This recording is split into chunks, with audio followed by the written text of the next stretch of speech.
Information, inspiration, motivation.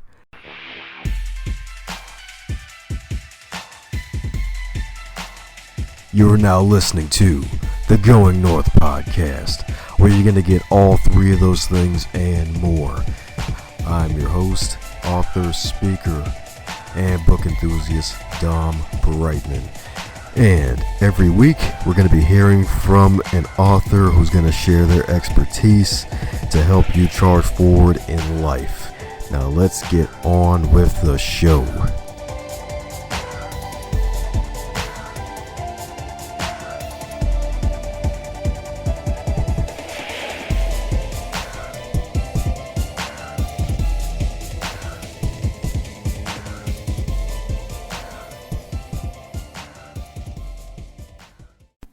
So Happy and Grateful, written by Antonio T. Smith Jr., is life-changing. We are an unhappy people and we make unhappy decisions.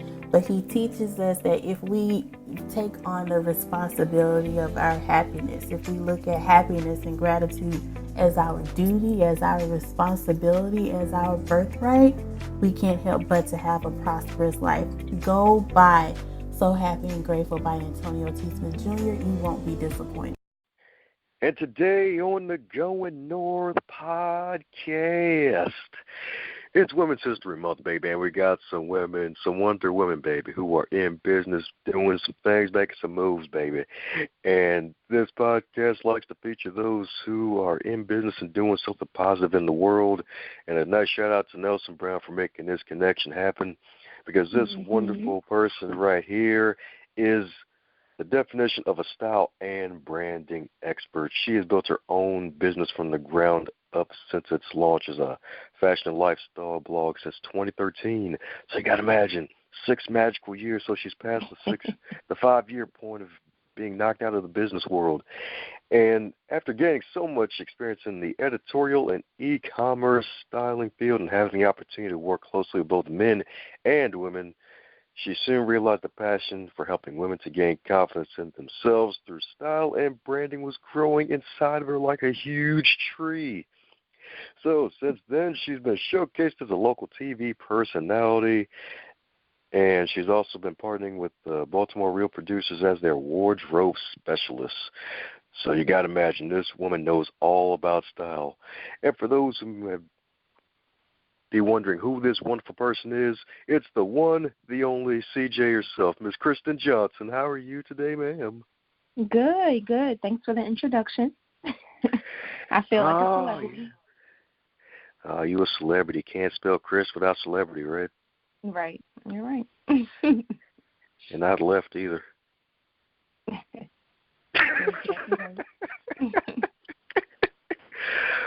Woo! Well, as with all introductions, they're not allowed to be 5 years and 6 months long, so mind filling in some gaps where I may have missed some things, and tell us a bit about yourself. Yeah, so I have been working full-time as a personal stylist for about 5, maybe less than that, probably 4 months now. I left my job in August of 2018, and ever since then, I've just been really, working hard to maintain my business, and really trying to just put myself out there more.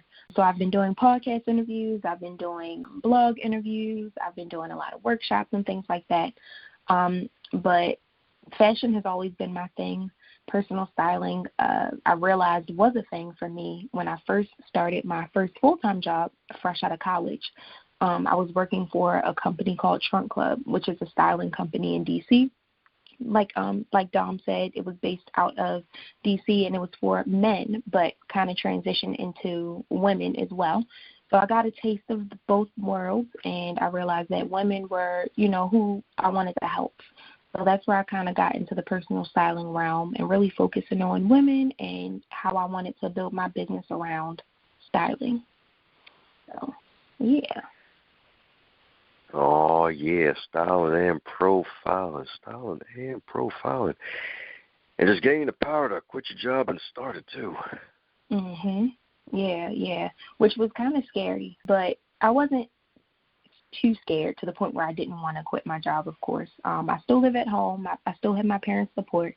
So that's always great. But it is definitely a challenge. It's not the easiest thing that you can do. And entrepreneurship, of course, is not for everybody.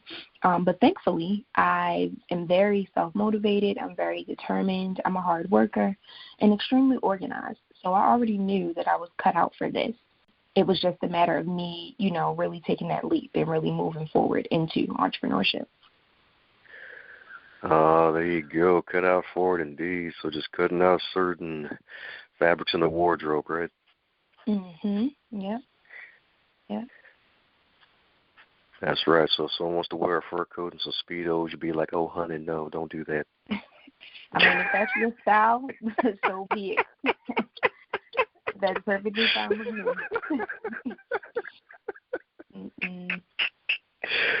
Oh, man, yep. So being dressed for both seasons. Well, actually, all 4 seasons.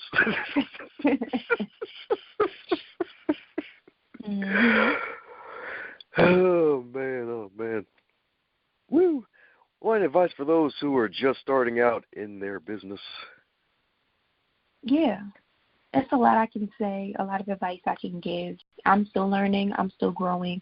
But definitely don't be afraid to ask for help.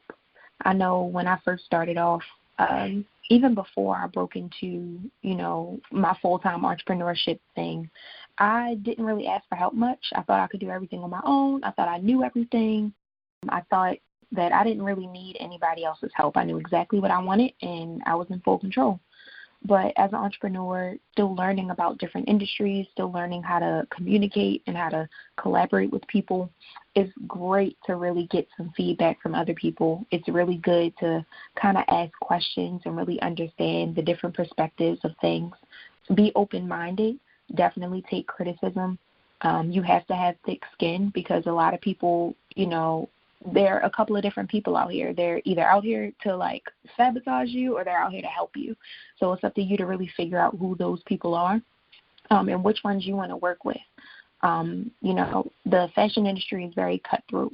So a lot of people are here to not help you. They don't want to see you grow. They don't want to see you succeed. But everybody's not like that. So you really have to just figure out who those people are that are actually here to help you and, really want to see you grow. And thankfully, I've come in contact with many people who are eager to, collaborate and really are excited to just work together and really make something, happen as opposed to other people who aren't. So I'm thankful for that. But definitely be open to suggestions and not afraid to ask for help. Oh, yeah, that's right. Be open like a sesame seed bun. That's what I'm talking about. But, yeah, you're all right, though. The asking for help piece, I mean, heck, I still struggle with that from time to time, just not as much as I used to, because it's nothing great is ever accomplished alone, and just being able to set your pride aside and just actually buckle down and ask for help, it's really more advantageous that way. Right. Yeah, it's definitely hard to really push yourself to ask for help when you feel like you know what you're doing and you feel like other people, they really can't do anything for you, especially if they're not in your industry. But it's funny because a lot of the people who I'm close with now aren't in the fashion industry at all. They're in business or they're in, tech or whatever other industries there are out there. And it's great to just get their perspective on things because it's not a biased opinion, it's completely different. So it's always good to ask for help and to seek some guidance from others outside of your industry. That's right. Just go to the folks with the orange robes and the bald heads, right? I guess so.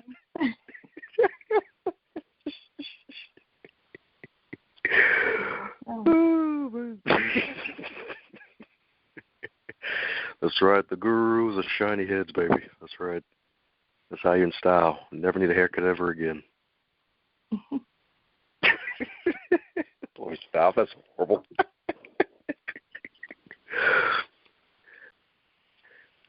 By going through it, any setbacks that you may have gone through that may help someone else when they're starting their business? Yeah, definitely. So like I said, I'm still struggling. I haven't reached my peak. I'm still growing. But financially, it's definitely challenging starting off as an entrepreneur. I know a lot of people complain about their jobs. I know I did at the time. But those jobs that we hate so much are really, a great thing because they help to fund our dreams. They help to fund our side hustles and our businesses. So ideally, we don't need the jobs, but they really, really help to really catapult us to the next level. I know a lot of people who are quote-unquote entrepreneurs, they're not full-time like me. So they go to work 9 to 5, and then after they leave work, they spend their time in their business. And that's good for them. They actually get, they have that income to really help them to fund their business. But I knew that wasn't for me. But I don't regret leaving and not having any money saved up or really not having a plan, but it does really help to, make sure you have everything planned out or at least try to save up some money so that when business is slow or that when you need that extra income to really help your business, you'll have it. I didn't have that option, and it was intentional. That wasn't anybody's fault but mine.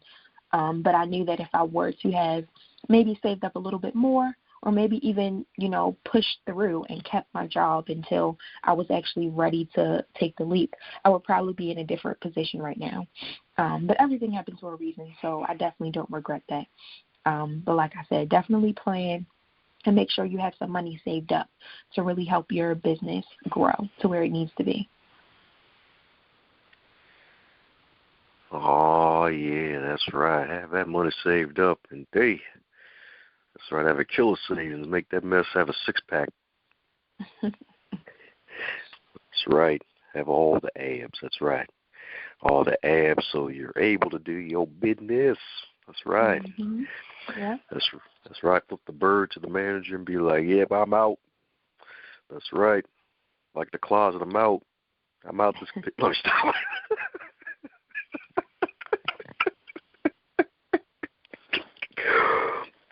Woo! Yes, indeed. Yes, indeed.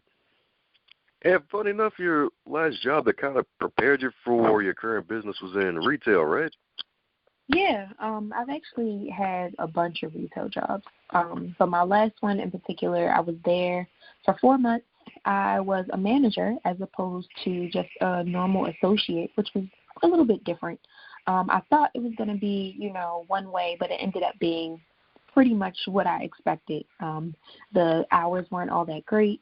The money wasn't that big of a difference in compensation, and I just felt like I was wasting a lot of my time there. But it did put me in a position where, I was more in control.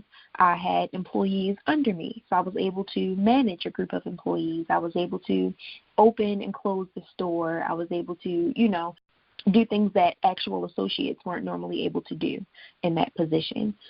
So that it did help to prepare me a little bit, just to, be confident in myself a little bit more, to be in control, to learn how to just navigate different situations as a manager. It really did help me. But before that, my other retail jobs, just being a sales associate, helped me as well. Just learning how to communicate with different people, how to handle certain situations and things like that. So all of my jobs really kind of led me to where I am today as far as running my business and really making sure things go a certain way. That job in retail was my first one as a manager and my last one in retail as a manager. But it was definitely a great experience, a great opportunity. It wasn't all bad, but I'm thankful that I had that job kind of get me where I am today. Yes, indeed. Yes, indeed. That's right. Keeping folks in style, baby. That's right.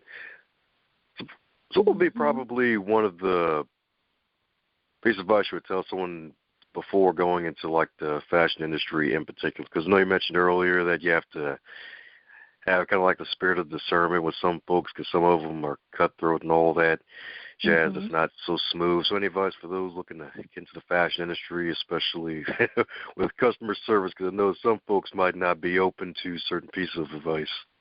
Yeah.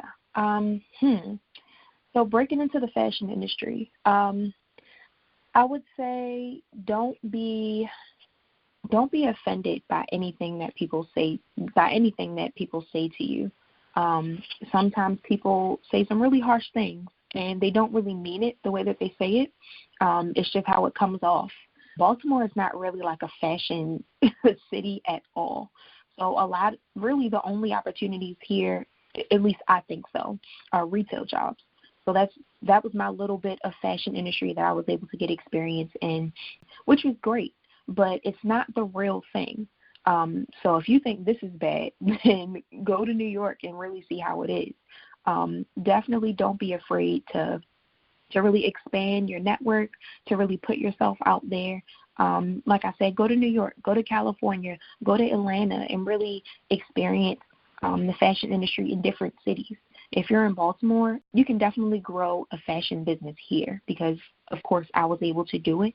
But it's a smaller city. It's a little bit difficult to do it here because a lot of people don't really understand the industry. So really just expand your expertise when breaking in the fashion industry. Really go to different cities and see what they do differently. Collaborate with other people in the industry and really learn from them. And really just build up your expertise, really build up your portfolio. I know in 2017, I just started building my portfolio. This was before I even knew that I wanted to be a personal stylist. I was more so focusing on editorial, which is more so the pictures you see in magazines and on billboards, that type of fashion, that type of styling. That's what I thought I wanted to do.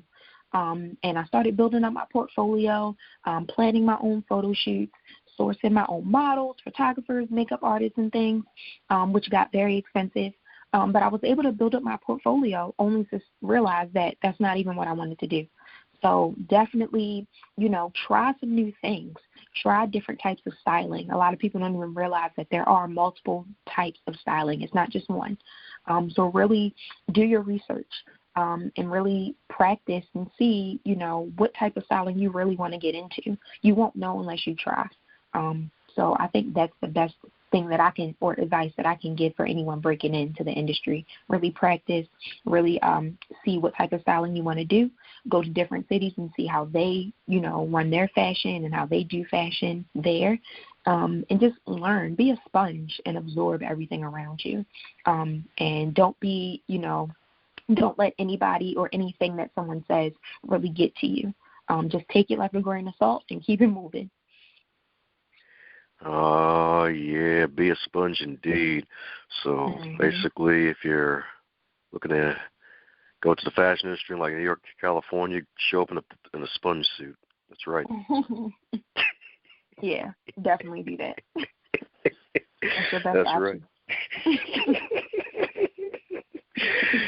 Yeah, do the SpongeBob voice too and tell them I'm ready. You can do that too. Although since it's California, they might think you're high, so I don't know.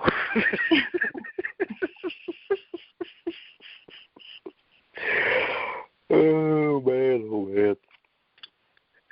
But yeah, that is true. It's like, so it's like hairstylists, and there's other types of stylists too. It's not just the person who does the clothes and all that good stuff. So solid advice indeed. Rock solid. Yes, indeed. Maybe even both are solid. Yeah, I wouldn't compare it to hair. When I say styling, there are different types of actually wardrobe styling. So editorial styling, e-commerce styling, fashion styling, personal styling, all of those are in the realm of clothing. I know sometimes when I tell people I'm a stylist, they assume that I do hair. I'm like, no, I dress people. So like I said, being from Baltimore, people don't know what we do. People still don't know what we do. So that's why you can't be afraid to like step up and let people know this is what I do. This is who I am. I'm a stylist. I dress people. It's that simple. Definitely wanted to mention that because a lot of people do think that I do hair, and that's not the case. Yeah, that's good. So that means if I need some braids, I can't come to you, right? No. No. I can try, but I don't know. All right. Well, if I got some glue and some marshmallows, I can try something out after the interview, right? Yeah. That's right. Imagine that visual, right?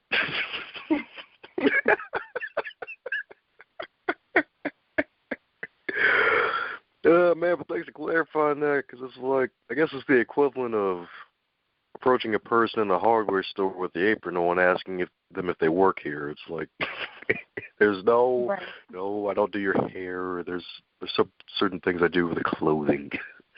Sorry, buddy, but I do have a friend who does hair. Oh man. Woo. Well, as with any business person, I'm pretty sure there have been books that folks read that keep them inspired. Mine listing a title or two that may have inspired you, or possibly some that keep you up to date on what's going on in the fashion world. Yeah. So I'm actually trying to get back into doing some more reading, like fashion-related books. But I read a lot of self-care books. So recently, I'm still reading Believe Bigger by Marshawn Evans Daniels, which is a really, really good book. Really just talking about finding your purpose, living out your purpose, not really looking at your life now and assuming that it'll end up a certain way. Really just, really believing in yourself and what you're capable of doing. So that's a great read. Also, I read You Are a Badass by Jen Sincero, which is really a well-known book that I'm sure everyone has read by now. But that's a really, really good book just to motivate you, to keep you going, and to just give you that push in the direction that you need. Sometimes you can't get motivation from other people, so reading a book definitely helps you to just stay, strong-headed and to really look at life from a different perspective. I know sometimes when things go wrong, I'm a planner. So when things go wrong and they don't go the way that I planned it to go, I get upset. And I assume that, everybody's out here to get me, or I don't know why this isn't going right. What did I do wrong? But just reading books like that helps you to realize that, everything that's meant for you is for you. Just because something doesn't go the way that you planned isn't always a bad thing. Clearly that opportunity or that thing was not meant for you, and that's perfectly fine. So that's kind of why I'm more into self-help and self-care books as opposed to books about styling. But I do definitely need to read some more books about styling, but a lot of the information that I find about my industry is online. I just go to a lot. I'm subscribed to a lot of blogs. I'm subscribed to a lot of articles and platforms with that information. So I always just am on my computer reading into that information. But as far as books go, I'm definitely a self-help, self-care type of reader. Oh, yeah, that's right. That's right. That Believe Bigger. Yeah, listen to that one on audio. Woman has an awesome voice, and that story was powerful. Yeah, she actually used to be on The Apprentice, too. This is before I even knew about that show. But she's been around for a long time, and she has a lot of experience in what she does. So, and she's a woman, so that's always good to just be relatable to someone that's doing great things. Oh, yeah, especially part of the Melanin family. Exactly. That's right, where the chocolates and caramel exist. That's right.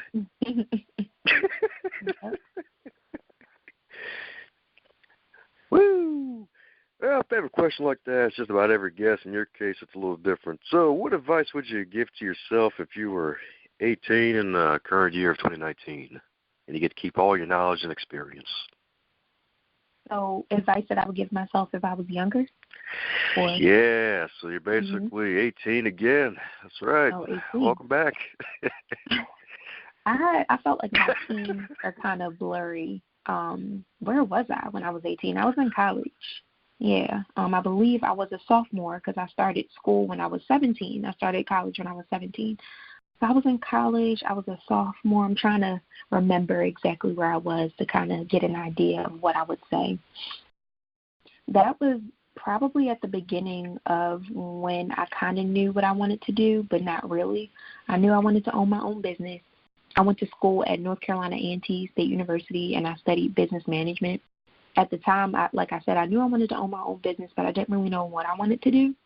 I didn't know that my love for fashion would kind of turn into a business of my own. But it's funny because I wasn't like a straight A student. I was like a C, B type of student.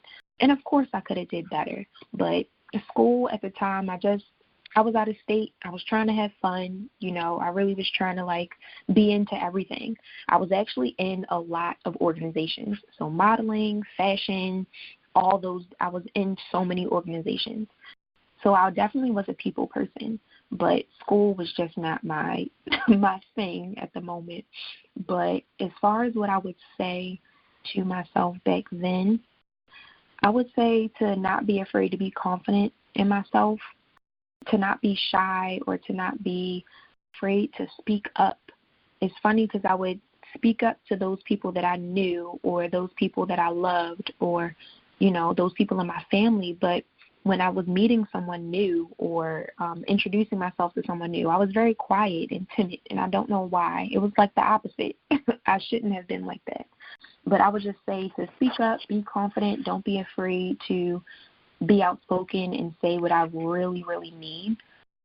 I was definitely an outspoken person once someone got to know me, but it took a while for them to get to that layer of myself. And to embrace who I was.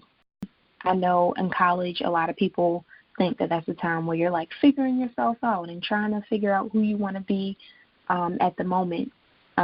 But being in a whole different state around a whole different type of culture was definitely different. It was a different experience for me. I gravitated, of course, to the people who were living up north. So people from New York or people from Philly or people from Virginia, those people who were close to me. I didn't really have too many friends from North Carolina, which was ironic because most of the people who went to my school were from North Carolina. So just trying to, I don't know, I felt like I was just trying to, really just trying to find my tribe, really trying to find those people who I could relate to the most. And I felt like I should have been a little bit more out there, a little bit more curious, interested in trying new things. And I was playing it safe. That's really what I'm trying to get to. I was playing it safe in school. And that's what I would say to myself. Don't play it safe. Be confident. Don't be afraid to stand out. Don't try to blend in with everybody else like I was doing. Don't be normal. Like, just be yourself. And sometimes being yourself isn't normal, which is perfectly fine. But people are going to like you regardless of, who you are or what you do or what you like.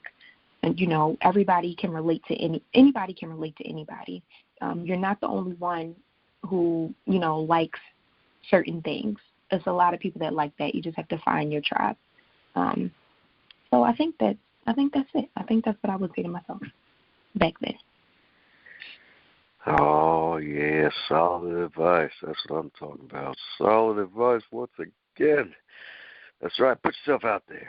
That's right. Mm-hmm. So basically, you jumped out of a plane like a paratrooper. Well, actually, you stayed in the plane, which basically for those who are flying in the world, just jump out the plane, baby, metaphorically. Don't actually do it now if you're actually on a flight. Don't actually jump out the plane. Yeah. We need you alive, and everybody else, the plane needs themselves alive. Mm-hmm. Woo! Well, all right, and for those who want to keep in contact with you and all that you're doing, what's the best way to reach you? Yeah, so you can head to my website, sophisticatedchicbrand.com. You can follow me on social media at Sophisticated Chic Brand on Instagram, Facebook. So Chic Chris is my Twitter, and my personal Facebook. Actually, my personal Facebook is my name. My apologies. And yeah, I'm pretty much all over. Follow me on LinkedIn. I'm definitely a big LinkedIn person. Christen Johnson on LinkedIn. And I believe that's it. There's so many different platforms nowadays, but I think I got them all. Oh, yeah, that's what I'm talking about. We should probably make our own social media platform. We'll call it social media platform number 97X. Yeah. Right. That's right. It'll combine DMs with random memes and random chain letters. It'll combine all the bad stuff people hate about social media all into one place. Mhm. That would be good. Oh, yeah. And then each message will come with a bow because they want to be chic. Right. Woo!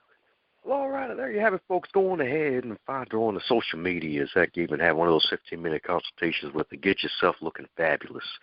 That's right, because that's probably one of the words in my lexicon, being fabulous. And if you want to look fabulous, this lady to talk to, especially if you're in the Baltimore area. So any parting words for the folks still listening? From me? Yes, ma'am. Well, I didn't really get a chance to talk a little bit about what I do. I just jumped right in. But I am the owner, the founder of Sophisticated Chic Brand, a personal styling and personal branding business in Baltimore, Maryland for established women business owners and career professionals who are looking to rediscover their confidence with style, really focusing on branding photo shoots, whether it's creating stylish content for your website, your social media pages, and your marketing materials, or if you just want a really nice outfit for your everyday lifestyle. If you're going to events, if you're going to networking events, speaking engagements, making an appearance, I'm your girl. I also like to focus on branding as well. So if you need help with your content creation for your social media, your media kit, which a lot of people don't even know what that is, definitely contact me. Send me an email, shoot me a message on Instagram, Facebook, or LinkedIn, and I will get back to you. How's it going, you super special, awesome human? Since you made it to the end of this episode, it looks like you really enjoyed yourself. Since you enjoyed this episode, be sure to share with at least 3 people in your network and tell them what you really liked about this episode. Heck, even shoot myself or the guest an email and let them know what you liked most about this interview, so that way they can stay inspired to keep pushing out great work.